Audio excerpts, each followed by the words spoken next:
અરબ સાગરમાં સર્જાયેલા ડિપ્રેશનના કારણે ગુજરાતમાં કમોસમી વરસાદ પડ્યો અને કમોસમી વરસાદથી સમગ્ર ગુજરાતના જે ખેડૂતો છે તેમને પાયમાલ કરી મૂક્યા છે, કારણ કે કમોસમી વરસાદના કારણે શિયાળુ પાકોને નુકસાન થયું છે। સંપૂર્ણપણે કપાસ, મગફળી જેવા પાકો નષ્ટ થઈ ચૂક્યા છે।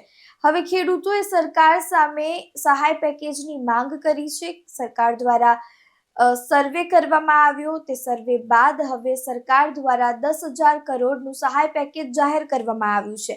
પરંતુ સરકારના સહાય પેકેજ જાહેર કરવાથી ભાજપના જ નેતા ભાજપથી નારાજ જોવા મળી રહ્યા છે। સાવરકુંડલા એપીએમસીના ડાયરેક્ટર અને સાવરકુંડલા ભાજપના પૂર્વ મહામંત્રી ચેતન માલાણીએ સહાય પેકેજ, જે આ પાક નુકસાન સહાય પેકેજ છે, તેનાથી નારાજગી વ્યક્ત કરી છે અને તેમનું રાજીનામું તેમને સોંપી દીધું છે। હવે ખેડૂતોના સહાય પેકેજ મામલે ભાજપ નેતાની નારાજગી સામે આવી છે। તેઓ એવું કહી રહ્યા છે કે 10,000 કરોડના સહાય પેકેજને તેઓ મશ્કરી ગણાવી રહ્યા છે। કહી રહ્યા છે કે સરકારે 10,000 કરોડના સહાય પેકેજને ગણાવી ખેડૂતોની મશ્કરી કરી છે। ત્યારે વધુમાં તેઓ શું કહી રહ્યા છે, સાંભળો। ભારતીય જનતા પાર્ટીમાંથી રાજીનામું આપવાનું માત્ર એક જ કારણ, સરકારશ્રી દ્વારા જે કૃષિ સહાય પેકેજ કે જે ઐતિહાસિક ગણે છે, તો એ પેકેજ જાહેર કર્યું એમાં થયેલા ખેડૂતો સાથે અન્યાય, પ્રતિ વીઘે 3,520, હેક્ટરે 22,000 અને 2 હેક્ટરની મર્યાદા, એટલે વધુમાં વધુ 44,000 રૂપિયા આપવાનું નક્કી।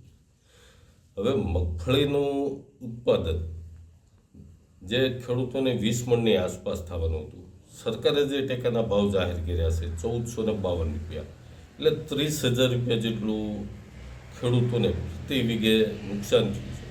સરકારે માત્ર 3,520 રૂપિયા આપ્યા છે, એટલે 10%।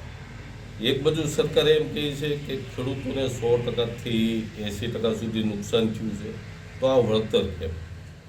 એક ખેડૂતના દીકરા તરીકે આજે મારી વેદના બહાર આવી છે કે ખેડૂતો સાથે આવી ક્રૂર મજાક। આ જ કારણોસર ભારતીય જનતા પાર્ટીના પ્રાથમિક સભ્યપદે અને સક્રિય સભ્યપદેથી હું રાજીનામું આપું છું।